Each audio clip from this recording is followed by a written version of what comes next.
Hello good morning student. बेटे आज हम लोग करेंगे हमारा कंट्रोलिंग के चैप्टर के अंदर what is the relationship between planning and controlling. We all know that planning क्या है बेटे, what is to done, how is to done and when it is to be done, deciding in advance is known as planning.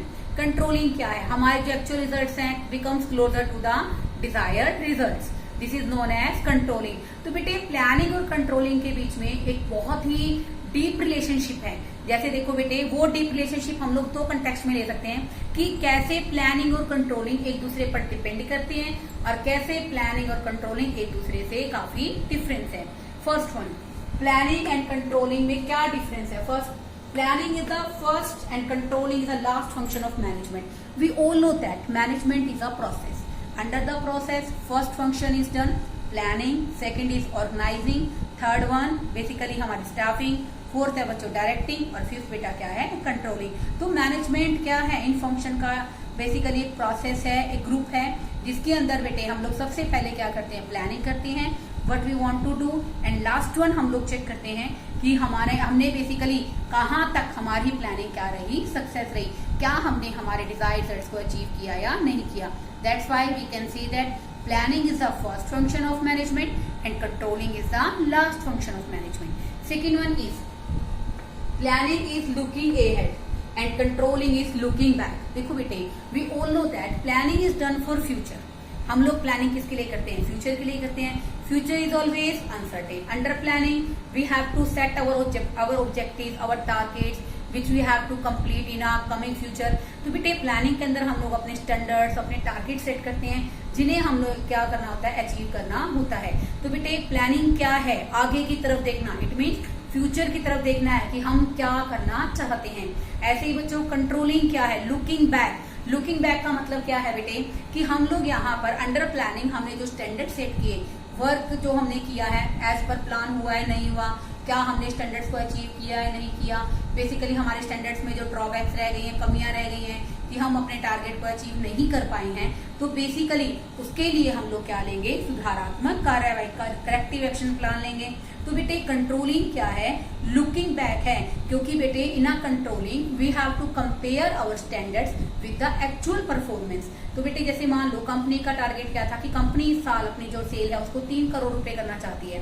This is a target which is decided in advance in a planning. अब हम देखते हैं कि actual में company की cell कितनी बढ़ी है। मान लो बेटा कंपनी की सेल सिर्फ 2 करोड़ ही बढ़ी है, तो जो 1 करोड़ का जो डेविएशन रहा हमारे एक्चुअल डिजायर्ड रिजल्ट का, उसके क्या कारण है और उनको उन कारणों का पता लगाकर उनको कैसे सुधार किया जा सकता है। तो बेटे ये हम किसमें करते हैं, under controlling. That's why we can say that planning is looking ahead, आगे की तरफ देखना है फॉर द फ्यूचर, और जबकि कंट्रोलिंग क्या है, पीछे की तरफ देखना है। अब हम बात करते हैं इसी रेफरेंस में interdependence between planning and controlling. कैसे हमारी प्लानिंग जो है वो कंट्रोलिंग पर डिपेंड करती है और जो कंट्रोलिंग है वो प्लानिंग पर डिपेंड करती है। फर्स्ट वन देखिए बच्चों, planning is meaningless without controlling. अब देखो बेटे, हम लोग प्लान करते रहे कि हम ये करना चाहते हैं, हमारी कंपनी का एक्सपेंशन करना चाहते हैं। जैसे मान लो बेटे हमारी कंपनी फ्रिज बनाती है, तो हम लोग इलेक्ट्रिकल अप्लायंसेस इंक्रीज करना चाहते हैं उसी प्रोडक्ट लाइन में, तो this is also the part of planning. तो बेटे प्लानिंग, अब इसमें पॉइंट क्या है हमारा, प्लानिंग इज मीनिंगलेस। प्लानिंग क्या है, मीनिंगलेस, बेकार है विदाउट द कंट्रोलिंग। अगर बेटे हम अपने डिजायर्ड रिजल्ट्स के लिए हमने जो कोशिश की है उसको हम लोग कंट्रोल ही नहीं कर पा रहे, हम चेक ही नहीं कर पा रहे कि हम अपने ऑब्जेक्टिव्स को, अपने टारगेट को अचीव करने के लिए कितना काम कर रहे हैं, हम लोग उसमें डेफिएशंस को निकाल पा रहे, उसमें कोई फर्दर सुधार नहीं कर पा रहे, तो इट मीन्स क्या है कि प्लानिंग बिल्कुल मीनिंगलेस है बिना कंट्रोलिंग के। ऐसे ही बेटे मैं एक लाइव एग्जांपल आपके लिए लेती हूँ। अब हम आपको पढ़ा रहे हैं, ठीक है बेटे, it's a part of planning आपके फ्यूचर के लिए, ताकि आपका अच्छे नंबर आए, आपका अच्छी जगह एडमिशन हो जाए। तो ये सब क्या है, it's a part of planning. School भी अपनी तरफ से एक बेहतरीन कोशिश कर रहा है आपको ऑनलाइन कोचिंग देने की। उसके बाद ये भी है, मे बी आपकी ऑफलाइन कोचिंग भी स्टार्ट हो जाए। तो बेटे बेसिकली तो एक एफर्ट्स है ताकि आपका फ्यूचर क्या किया जा सके, बेसिकली ब्राइट किया जा सके। तो बेटे हमारी प्लानिंग कब, प्लानिंग मीनिंगलेस है कब, जब कंट्रोलिंग नहीं है। Controlling your test, your actual performance, जिसको हम लोग चेक करते हैं बच्चे, वो किसका पार्ट है, कंट्रोलिंग। अंडर कंट्रोलिंग हम आपको बता पाते हैं कि आपके किस सब्जेक्ट में कितनी कमियां हैं, आपको कौन सा ऐसा टॉपिक है जो आपका प्रिपेयर नहीं है। तो प्लानिंग बेकार है। जैसे आप लोग प्लान कर लेते हैं कि मैम मुझे 98% लेना है, it's a part of planning, लेकिन अगर आप उस प्लानिंग के अकॉर्डिंग काम नहीं करते हैं, जो कमियां हैं उनको नहीं सुधारते हैं, तो आपका प्लानिंग क्या है, मीनिंगलेस। केवल सोचने से आप टारगेट को अचीव नहीं कर सकते। आगे देखिए बच्चों, controlling is blind without planning. देखो बेटे, हमारा जो कंट्रोलिंग है ना वो अंधा है बिना प्लानिंग के। कैसे बच्चों? क्योंकि प्लानिंग के अंदर हम लोग टारगेट्स को सेट करते हैं which we want to achieve in a near future, जिन्हें हमें आने वाले भविष्य में अचीव करना होता है। कंपनी की ग्रोथ और डेवलपमेंट के लिए टारगेट्स अचीव करना क्या होता है, जरूरी होता है। लेकिन अगर इसने कहा ना कि कंट्रोलिंग इज ब्लाइंड, अगर हम लोग टारगेट ही सेट नहीं करेंगे तो हम लोग एक्चुअल वर्क की परफॉर्मेंस की कंपैरिजन स्टैंडर्ड हमने सेट ही नहीं किया। अगर हमने स्टैंडर्ड ही सेट नहीं किया तो हम लोग एक्चुअल वर्क की परफॉर्मेंस को कंपेयर नहीं कर सकते। हमें पता ही नहीं चलेगा कि हमने बेसिकली कितनी मेहनत की, कहाँ कमियां रह गई और उन कमियों को कैसे सुधार करना है। तो कहने का मतलब क्या है बेटे कि प्लानिंग कहीं ना कहीं हमें डायरेक्शन प्रोवाइड करती है how to do a work in a particular manner for the achievement of the organisational objective. तो प्लानिंग हमें डायरेक्शन प्रोवाइड कर रही है। हमारे पास प्लानिंग ही नहीं है, हमें पता ही नहीं है कि हम एक्चुअल में हमने क्या स्टैंडर्ड सेट किया है। तो कंट्रोलिंग में हम लोग क्या करते हैं, एक्चुअल और डिजायर्ड की कंपैरिजन करते हैं। वो कंपैरिजन करने का फायदा क्या है कि हम डेविएशंस को फाइंड आउट करते हैं और जो गलतियां बेटे हमने अब की हैं उनको फ्यूचर में नहीं करेंगे, ऐसा करेक्टिव एक्शन प्लान लेते हैं। तो कंट्रोलिंग बेटे बिल्कुल अंधा है, बिल्कुल बेकार है, जब तक कि हमारे पास उसको कंपेयर करने के लिए काम को स्टैंडर्ड्स नहीं है, हमारे पास प्लानिंग नहीं है। वैसे तो बेटे कंट्रोलिंग हमेशा ही कोई भी काम आप करते हो उसके पूरा होने की बात की जा सकती है, लेकिन बेटे आपके केस में तो हम लोग क्या कर सकते हैं, अगर आप थोड़ा सा मोटिवेट होकर रूटीन में पढ़ना शुरू करो तो बेटे हम लोग आपको वीकली एनालिसिस करके आपकी कंट्रोलिंग कर सकते हैं कि आप अपना जो टॉपिक आप कर रहे हो उसको आपने बेहतरीन तरीके से तैयार किया या नहीं किया। हम बहुत ही इंपॉर्टेंट क्वेश्चन कर रहे हैं बेटा एग्जाम पॉइंट ऑफ व्यू से। बेटा प्लानिंग के बाद कंट्रोलिंग भी अपने आप में एक यूनिट है जिसमें आप लोग सिंगल चैप्टर करते हो बेटे। तो ये क्वेश्चन बहुत ही इंपॉर्टेंट है बेटे, ध्यान से समझिए। फर्स्ट प्रोसेस क्या है आपका, फर्स्ट स्टेप क्या है बच्चों, सेटिंग परफॉर्मेंस स्टैंडर्ड्स। तो देखो बेटे जो हमारा कंट्रोलिंग का प्रोसेस है उसका फर्स्ट पॉइंट क्या है, फर्स्ट स्टेप क्या है बेटे कि हम लोग क्या करते हैं, बेसिकली परफॉर्मेंस के लिए स्टैंडर्ड सेट करते हैं। स्टैंडर्ड्स क्या होते हैं बेटे, स्टैंडर्ड्स क्राइटेरिया है जो एक व्यक्ति की परफॉर्मेंस को सेट करता है, जो बेसिकली हमें बताता है कि हमारा डेस्टिनेशन क्या है। स्टैंडर्ड्स लोगों को बताता है कि उन्हें कहाँ तक पहुंचना है, उन्हें क्या अचीव करना है।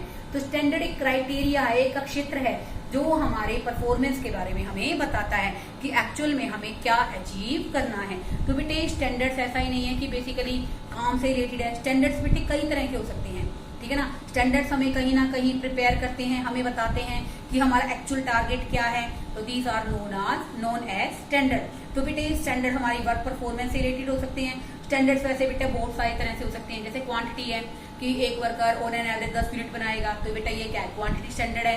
क्वालिटी स्टैंडर्ड कि हमारे ऑर्गेनाइजेशन के अंदर नंबर ऑफ एम्प्लॉयज इंक्रीज हो रहे हैं, कंपनी की सेल, कंपनी में बेसिकली जो एम्प्लॉयज काम कर रहे हैं वो बेसिकली काम से बहुत ज्यादा सेटिस्फाइड हैं, कंपनी में काम करने वाले वर्कर्स का मोरल इंक्रीज हो रहा है। तो बेटे ये सब क्या है, क्वालिटेटिव स्टैंडर्ड्स। देखो बेटे ऐसे ही टाइम से रिलेटेड भी स्टैंडर्ड हो सकते हैं कि ऑन एन एवरेज आप एक काम को कितने टाइम में कर सकते हो, तो बेटे टाइम के स्टैंडर्ड भी हो सकते हैं। आप एक यूनिट को बनाने में कितनी कॉस्ट आपकी आएगी, तो वो बेटा किससे रिलेटेड है, आपका कॉस्ट स्टैंडर्ड। तो स्टैंडर्ड बेटे किसी भी चीज का हो सकता है। अब हम बात करते हैं कि स्टैंडर्ड कैसा होना चाहिए।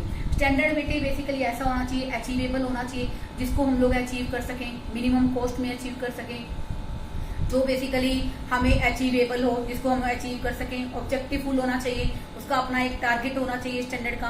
और स्टैंडर्ड्स बेटे कहीं ना कहीं बेसिकली हमारी पहुंच के अंदर भी होना चाहिए। हमें बेटा स्टैंडर्ड को ना तो बहुत ज्यादा और ना ही बहुत कम सेट करना चाहिए। हमें स्टैंडर्ड इस तरह का सेट करना चाहिए कि जो भी व्यक्ति उसके अकॉर्डिंग वर्किंग करे, उसके अकॉर्डिंग पूरी हार्ड वर्किंग करे, वो उस टारगेट को अचीव कर सके। तो बेटे फर्स्ट स्टेप हमारा क्या होता है, सेटिंग परफॉर्मेंस स्टैंडर्ड, ताकि हर एक डिपार्टमेंट में हर एक इंडिविजुअल को अपने डेस्टिनेशन के बारे में पता चल जाए।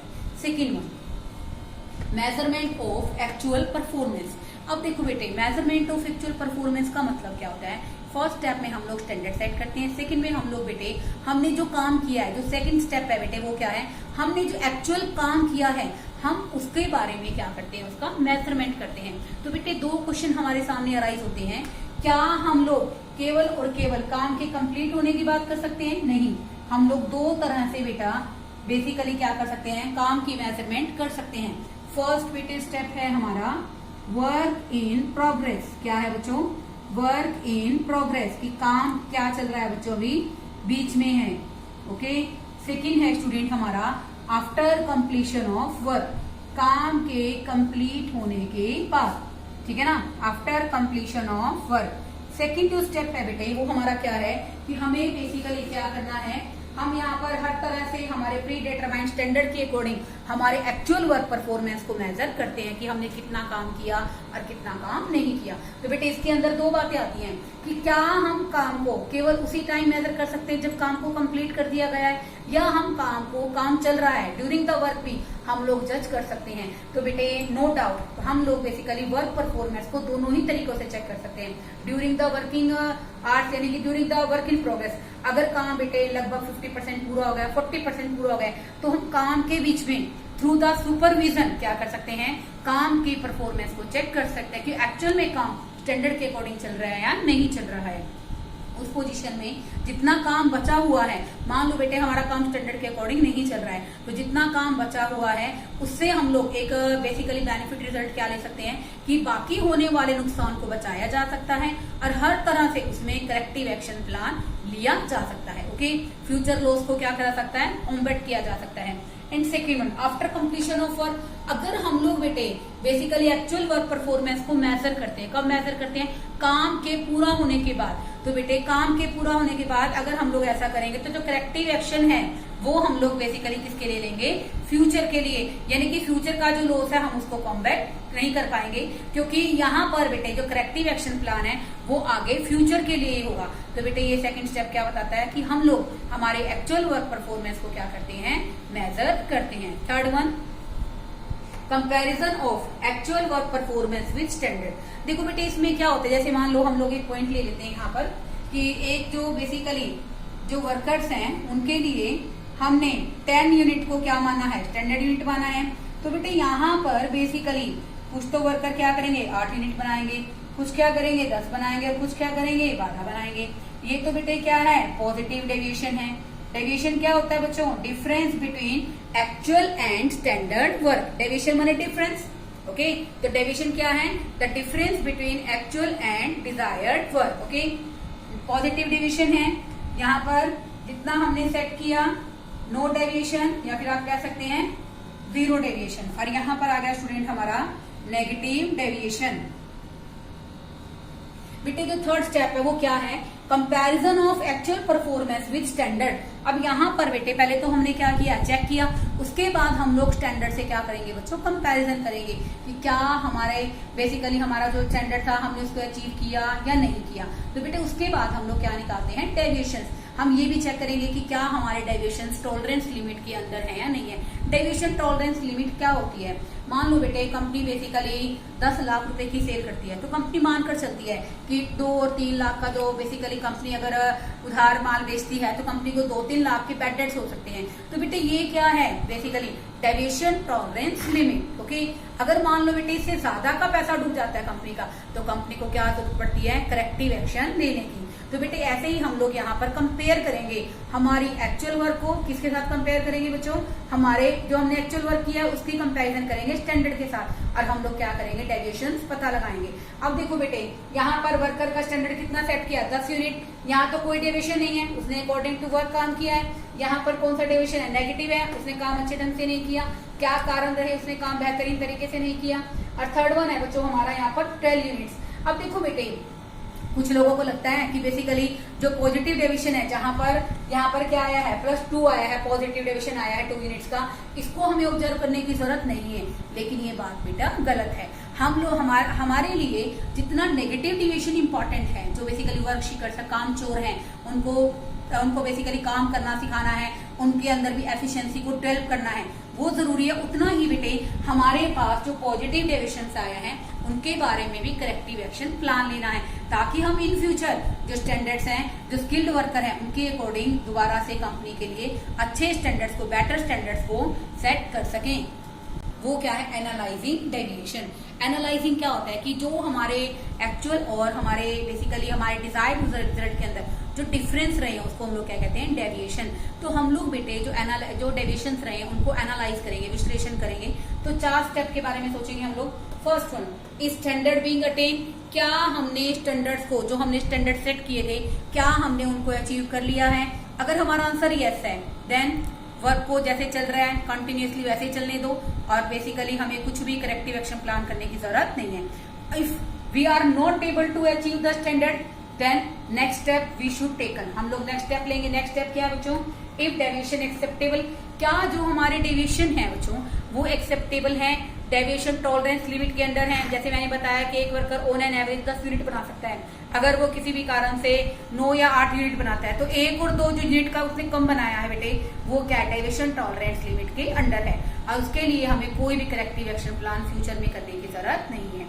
तो बेटे सेकंड पॉइंट क्या है? क्या डेविएशन एक्सेप्टेबल है? जो डिफरेंस आया बेटे वो एक्सेप्टेबल है, तो हमें कुछ भी करने की जरूरत नहीं है, वर्क जो चल रहा है उसको एज पर प्लान चलते रहना चाहिए। लेकिन अगर हमारे बेसिकल डेविएशन है वो एक्सेप्टेबल नहीं है, जैसे हमने 10 यूनिट सेट की और वर्कर ने 2 यूनिट बनाई है, तो बेटा ये डेविएशन टॉलरेंस लिमिट से क्या है, बाहर है। नेक्स्ट वन, स्टैंडर्ड एक्सेप्टेबल, क्या एक्चुअल में हमारे स्टैंडर्ड एक्सेप्टेबल हैं?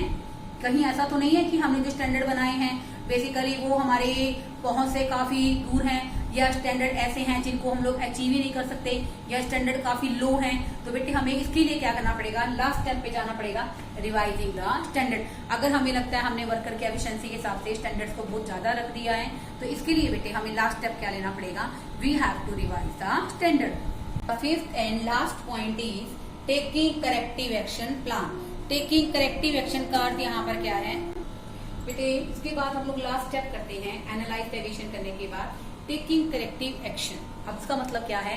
सुधारात्मक कार्यवाही करना। देखो बेटे लास्ट और सबसे इंपॉर्टेंट स्टेप है हमारे कंट्रोलिंग प्रोसेस का, टेकिंग करेक्टिव एक्शन, यानी कि हम लोग क्या करें? सुधारात्मक कार्यवाही करें। यहाँ पर हमने एक्चुअल परफॉर्मेंस को चेक भी कर लिया है, डेविएशंस आ गए हमारे सामने, हमने डेविएशन को एनालाइज भी किया है, डेविएशन के क्या कारण रहे उनके बारे में भी पता लगाया है। तो सबसे इंपॉर्टेंट स्टेप क्या होता है? Corrective action plan. इसके लिए बेटे हम 2 बातें ध्यान में रखते हैं, रिमूविंग डेविएशंस, हम जो डिफरेंस आए हैं उनको हम अपनी एक्चुअल परफॉर्मेंस में से क्या कर दें? घटा दें। घटा दें का मतलब क्या है कि यहाँ से उसको पूरी तरह से खत्म कर दें, ताकि हमारी जो एक्चुअल परफॉर्मेंस है उसमें इम्प्रूवमेंट की जा सके। Second one is stopping the repetition of any problem in future. तो बेटे बेसिकली जो हम करेक्टिव एक्शन लेने का एक मेन ऑब्जेक्टिव ये भी है कि जो गलतियां हमने पहले की हैं, प्रीवियस में की हैं, उन गलतियों को हम लोग फ्यूचर में रिपीट ना करें। तो बेटे इसी टॉपिक को, इसी पॉइंट को हम लोग क्या कहते हैं? Taking corrective action for the controlling. जब हम लोग करेक्टिव एक्शन लेते हैं तो हमें बहुत सारी बातें ध्यान में रखनी चाहिए। तो एक तो बेटा हमें बेसिकली जो रेगुलर परफॉर्मेंस है उसकी जजमेंट करनी चाहिए, ठीक है। दूसरी बात बेटे क्या है कि जो बेसिकली पिछली बार कमियां रह गई हैं उनको फ्यूचर में रिपीट ना किया जाए। तीसरी और सबसे इम्पोर्टेंट बात है बेटे कि जो करेक्टिव एक्शन प्लान है वो बेसिकली फ्यूचर बेस्ड होना चाहिए। फ्यूचर बेस्ड होने का अर्थ क्या है? फ्यूचर बेस्ड होने का अर्थ क्या है बेटे? ताकि जो एक्शन है उसको इमीडिएटली लिया जा सके और फ्यूचर लॉस को कवर किया जा सके। बेटे इस वीडियो के बाद आपका ये यूनिट कंप्लीट हो गया है। In other video we can start a new chapter. बेटे इस टॉपिक को बहुत अच्छे ढंग से प्रिपेयर कीजिए, काफी इंपॉर्टेंट क्वेश्चन और 4 पॉइंट ऑफ व्यू से बेटा इसमें से 6 मार्क्स का क्वेश्चन जरूर आता है। Okay, thank you.